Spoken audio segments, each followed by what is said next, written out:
पर्यटक एवं तीर्थ स्थलों के लिए लोकप्रिय बिहार प्रांत की पावन भूमि वैशाली नगर, जहां 2616 वर्ष पूर्व अवतरित हुए जैन धर्म के 24वें तीर्थंकर और वर्तमान शासन नायक भगवान महावीर स्वामी की जन्म स्थली के नाम से विश्व में सुशोभित है। इस तीर्थ पर अनेक प्राचीन जैन मंदिर स्थित है, जिस कारण ये तीर्थ संपूर्ण जैन समाज की आस्था का प्रमुख केंद्र माना जाता है। क्षेत्र पर यात्रियों के लिए भोजन एवं आवास की समुचित व्यवस्थाएं हैं। तीर्थ क्षेत्र के दर्शन कर अपने जीवन को सार्थक करें। बिहार के पटना से वैशाली की दूरी महज 70 किलोमीटर है, जहां बड़ी ही आसानी के साथ देश के कोने कोने से भक्त पहुंचकर प्रभु दर्शन का लाभ प्राप्त करते हैं। आप भी ऐसे अति प्राचीन तीर्थ का दर्शन वंदन कर स्वयं को धन्य करें।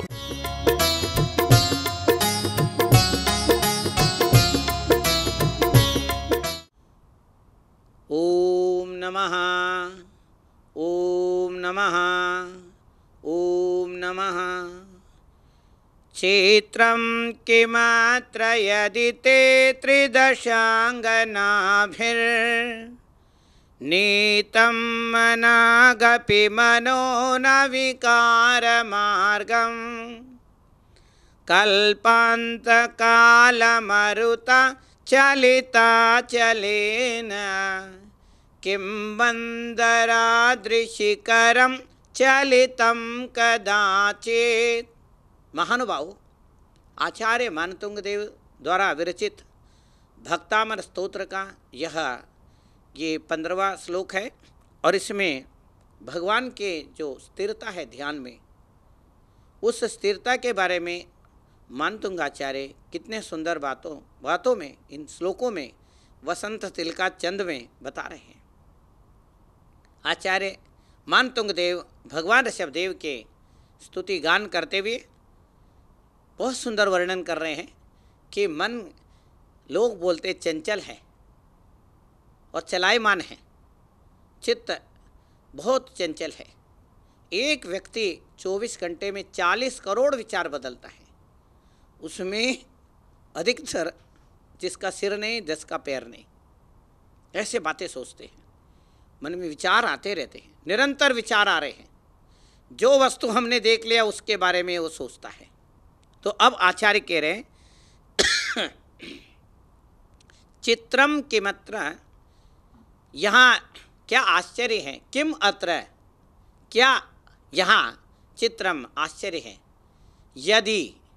यदि ते आपके द्वारा त्रिदशांगनाभिर, त्रिदश कहते स्वर्ग, अंगनाभि यानी देवियों के द्वारा, स्वर्ग के देवियाँ भगवान के धर्म ध्यान में, शुक्ल ध्यान में विराजमान। जब भगवान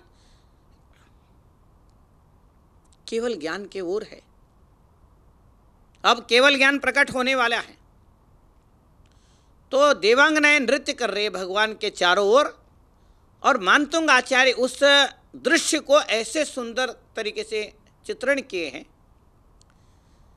कि वो देवांगनाएं कितना भी नाचे, कुछ भी करे, भगवान का कुछ भी बिगड़ने वाला नहीं है। नीतम मनाक अपि, मना कहने इतना सा भी, मनाक इतना सा भी, मनो न विकार मार्गम, मनो न, मन विकार मार्गम, विकार को प्राप्त नहीं कर सकता है, ऐसे बता रहे हैं। विचार आएगा तो विकार आएंगे। विचार कैसे आएगा? रूप से, शब्द से, रूप, रस, गंध, वर्ण, आकार, और उसके आकार के साथ उसका कलर और डिज़ाइन, इससे मन आंखों से देखता है, कानों से सुनता है, और उसके बाद मन विकार को प्राप्त करता है। भगवान विराजमान है, कान भी वही है, पर उधर ध्यान नहीं है। आंखें भी वही है, उधर ध्यान नहीं है। ध्यान एकदम एकाग्रता की ओर है।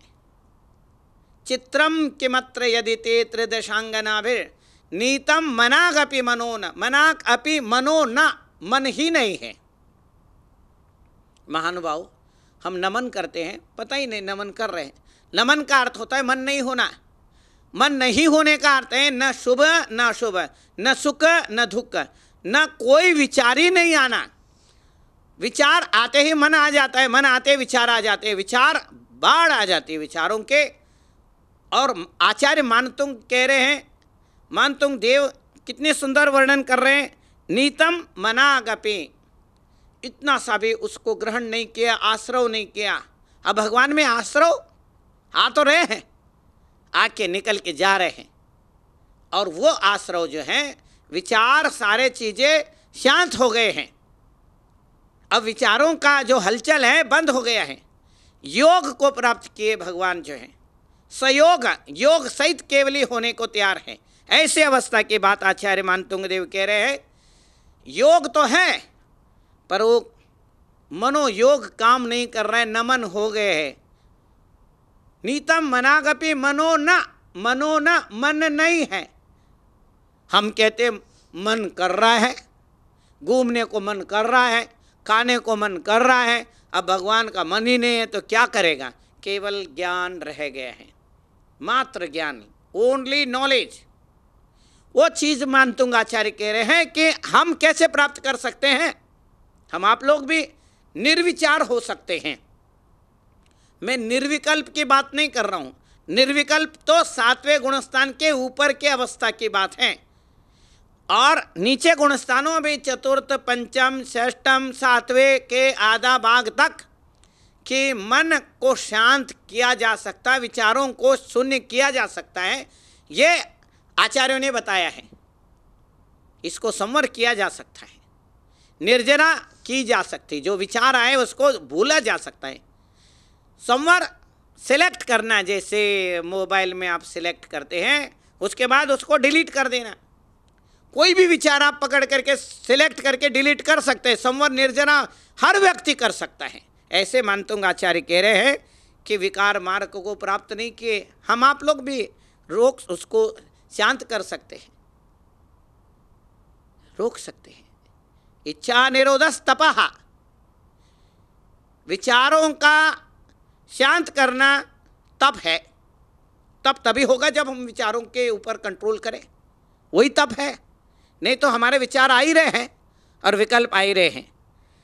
कल्पांत काल मरुता चलिता चलेना, ये प्रलय काल के हवा के चलने के बाद भी सारे पहाड़ उड़ रहे हैं, पानियों में सुनामी आ रही है समुद्र में। ऐसे अवस्था में भी आचार्य मानतुंग देव कहते हैं किम मंदराद्रिशिखरम चलितम कदाचित, क्या मेरू पर्वत का शिखर भी हिला थोड़ा बहुत? नहीं हिलता है। इतना मानतुंग आचार्य कह रहे हैं। ऐसे दृढ़ ध्यान में मग्न, ऐसे दृढ़ ध्यान में मग्न भगवान ऋषभदेव ऐसे विराजमान हो रहे। वीतराग प्रभु वीतरागी नगन मुद्रा दृष्टि नाशा पे धरे, दृष्टि नाशा पे धरे। महानुभाव, ऐसे भगवान ऋषभदेव का ये वर्णन करते हुए मेरु के समान अचल, दृढ़, निश्चल, निर्विकार, निर्मल, अमल, ऐसे परिशुद्ध विशुद्ध आत्मा, वह आत्मा परमात्मा, सकल परमात्मा। शरीर तो है, कल का मतलब शरीर है, शरीर सहित वो भगवान ऋषभदेव हिले नहीं। न मनागपि मनो न, मन नहीं है। हम लोग कहते मन है, मन कर रहा है, घूमने का कर रहा है, खाने का कर रहा है, पीने का कर रहा है, हर चीज़ में मन ही करता है, नेगेटिव बातें करता है। तो महानुभाव, मैं इतना ही कहूँगा, ये जो श्लोक है कि मानतुंग आचार्य ने भगवान के उस दिव्य ज्ञान के, दिव्य प्रकाश के ओर हमें सूचित कर रहे हैं। हम आप लोग भी मन को स्थिर करके उस भगवान के ध्यान को हम अनुभव कर सकते हैं। मैं इन्हीं बातों के साथ ये श्लोक को यही विराम देते हुए अगले श्लोक की ओर हम चलते हैं। निर्धूमवर्तिरपवर्जित तैलपूरा कृत्स्नं जगत्त्रयमिदं प्रकटीकरोषि गम्यो न जातु मरुतं चलिता चलानां दीपोपरस्त्वमसि नाथ जगत प्रकाशः। महानुभाव, अब आचार्य मानतुंग देव कह रहे केवल ज्ञान के पूर्व जो ध्यान है, शुक्ल ध्यान है, वो ध्यान की अवस्था क्या आनंदमय ध्यान है, जिसमें मन नहीं है। मन केवल एक मात्र यंत्र की तरह शांत बैठा हुआ है और अब ज्ञान की वो किरणें प्रस्फुटित हो रहे हैं, केवल ज्ञान रह जाता है। और ऐसे अवस्था को ज्ञान ज्योति, केवल ज्ञान रूपी ज्योति प्रकट हो जाती है। तो उस ज्योति के बारे में बता रहे हो, केवल ज्ञान कैसे है, वो दीपक कैसे बन गए भगवान, आत्मदीप बन गए। अपदीवो भवः, आत्मदीप बन जाओ। जब हम आत्मदीप बन जाते हैं तो बाहर के ज्योति के, बाहर के प्रकाश के, सूरज के, चांद के, इनके उनकी किसी की भी जरूरत नहीं रहती है। महानुभाव, सुखी होने के लिए हम अपेक्षा करते हैं,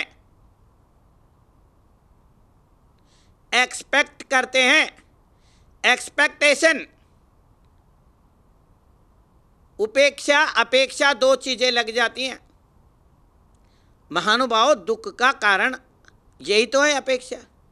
अब भगवान को किसी की अपेक्षा नहीं है, ये बात बता रहे। अद्वितीय दीप है, अपर दीप है। इस बारे में मानतुंग आचार्य कह रहे हैं, निर्धूमवर्ती, जिस दीपक में धुआं नहीं है। अपवर्जित तैल पूरा, तेल नहीं है, धुआं नहीं है, बत्ती से रहित है, तेल से रहित है। ऐसे दीपक भगवान ऋषभदेव के बारे में मानतुंग आचार्य कह रहे हैं, कृत्स्नम, संपूर्ण रूप से जगत्रयम, तीनों लोकों को, जगत्रयम, तीनों लोकों को प्रकटीकरोषि। अरे ऐसे दीपक जिसमें धुआं नहीं है, बत्ती नहीं है, तेल से भरा हुआ नहीं है, और ऐसे दीपक जिसमें धुआं, बत्ती, तेल कुछ भी नहीं है, फिर भी कृत्स्नम, संपूर्ण रूप से जगत्रयम, तीनों जगत को, इदम, इस, इन तीनों जगत को प्रकटीकरोषि, प्रकट कर रहे, प्रकाशित कर रहे, सारे जगत के चराचर के बारे में ज्ञान प्रकाशित कर रहे हैं। ऐसे केवल ज्ञान गम्यो न जातुम, गम्यो न जातुम मरुताम, हवा चल रही है, उस हवा के झोंके के अंदर भी आप नहीं आ रहे हैं, हवा के झोंके में भी नहीं आ रहे हैं, धोखे में भी नहीं आ रहे हैं। गम्यो न ज्ञातु मरुताम, चलिता चले न, अचले न चलिता। पहाड़ों को हिला देने वाले अगर हवा चल जाए तो भी वो दीपक बुझने वाली नहीं है। दीपोपरस्त्व असि, दीपोपरस्त्वम असि, त्वम अपरः दीपः असि। आप तो अलग ही दीपक है, आध्यात्मिक ज्योति है। नाथ, हे नाथ, हे भगवान, जगत त्रय प्रकाशः, दीपोपरस्त्वमसि नाथ जगत प्रकाश। इस जगत को, इस विश्व को, इस अज्ञान के अंधकार को दूर करने के लिए ऐसे सूरज हैं, ऐसे दीपक है, ज्ञान सूर्य, तुम्हें हम भक्तिपूर्वक नमन करते हैं। मैं अगर अपने भीतर जा करके देखूं, तुम अगर अपने भीतर जा करके देखोगे, कोई भी अपने भीतर के आवाज़ को सुनेंगे, आनंद को अनुभव करेंगे, उस अनहद नाद का अनुभव करेंगे, तो हम आप लोगों को भी उसका हल्का सा आनंद मिलेगा। ये आचार्य मानतुंग देव कह रहे हैं, वो ज्योति अपने अंदर ही है, वो प्रकाश अपने अंदर ही है, हमारे भीतर ही है। हम बाहर ढूंढ रहे हैं, हम भगवान की मूर्तियों में ढूंढ रहे हैं, हम बाहर के पूजा पाठ के सामग्रियों में ढूंढ रहे हैं, द्रव्यों में ढूंढ रहे हैं, शब्दों में ढूंढ रहे हैं, शब्दों में भी नहीं है। मानतुंग आचार्य कह रहे हैं कहाँ ढूंढ रहे हैं, अद्वितीय दीपक कहाँ है। ऐसे भगवान ऋषभदेव अद्वितीय दीपक है जिसमें केवल ज्ञान है।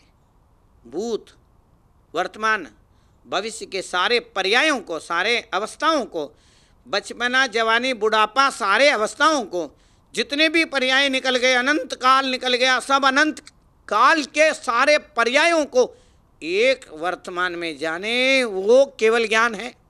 ऐसे दीपक है केवल ज्ञान, जिसके बत्ती नहीं है, जिसका धुआं नहीं है, तेल नहीं है, और इसके अलावा सारे चराचर वस्तुओं को प्रकट करता है, हर पर्यायों का ज्ञान रखता है, रहता वर्तमान में है और भूत और भविष्य के पर्यायों को वर्तमान में देखता है, प्रेजेंट में देखता है। वो केवल ज्ञान है। यह सर्वाणि चराचराणि विधिवत द्रव्यानि तेषान् गुणान् पर्यायान् नपि भूत भाव्य भविता सर्वं सदा सर्वदा जानीते युगपत् प्रतिक्षणमतः। प्रतिक्षण वर्तमान में भूत वर्तमान और भविष्य के हर पर्यायों को जानता है। ऐसे अपर दीप हैं, ऐसे अद्वितीय दीप हैं, ऐसे दीपक तो कहीं देखा ही नहीं है। क्या मानतुंग आचार्य बता रहे हैं, कौन से दीप है, कौन सा ज्ञान है, कौन सा प्रकाश है। जो दीप है, जो ज्ञान है, जो प्रकाश है, हर जीव के, हर आत्मा में प्रज्वलित होने को तैयार बैठा हुआ है। पर आवरण तो हटे, सूरज तो देने को बैठा हुआ है, बादल तो हटे, राहु ना आए बीच में। सूरज चांद के, हम सूरज के और धरती के बीच में कोई बीच में और आ जाता है, राहु के तो या चांद कोई भी आ जाता है, ग्रहण को प्राप्त कर लेते हो। ऐसे भगवान का ये उत्तम द्वीपक के बारे में आचार्य मानतुंग देव कितने सुंदर बात कह रहे हैं। दीपो अपरस्त्वः त्वम, हे भगवान आप तो अलग ही दीपक है, उज्जवल है, प्रकाशमान है, आनंदमय है, निर्द्वंद्व है, निस्पंद है, स्पंदन भी नहीं है, द्वंद्व भी नहीं है। दो विचार उठते हैं हमेशा, एक कहता है कर, एक कहता है मत कर। सारे चराचर वस्तुओं के छोटे छोटे अवस्था हैं, पर्याय हैं, हम तभी हैं, ज्ञान ज्योति है।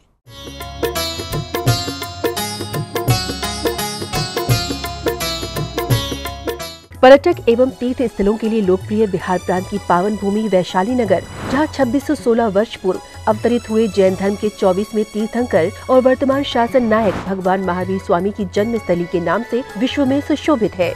इस तीर्थ पर अनेक प्राचीन जैन मंदिर स्थित हैं, जिस कारण ये तीर्थ संपूर्ण जैन समाज की आस्था का प्रमुख केंद्र माना जाता है। क्षेत्र पर यात्रियों के लिए भोजन एवं आवास की समुचित व्यवस्थाएं हैं। तीर्थ क्षेत्र के दर्शन कर अपने जीवन को सार्थक करें। बिहार के पटना से वैशाली की दूरी महज 70 किलोमीटर है, जहां बड़ी ही आसानी के साथ देश के कोने कोने से भक्त पहुंचकर प्रभु दर्शन का लाभ प्राप्त करते हैं। आप भी ऐसे अति प्राचीन तीर्थ का दर्शन वंदन कर स्वयं को धन्य करें।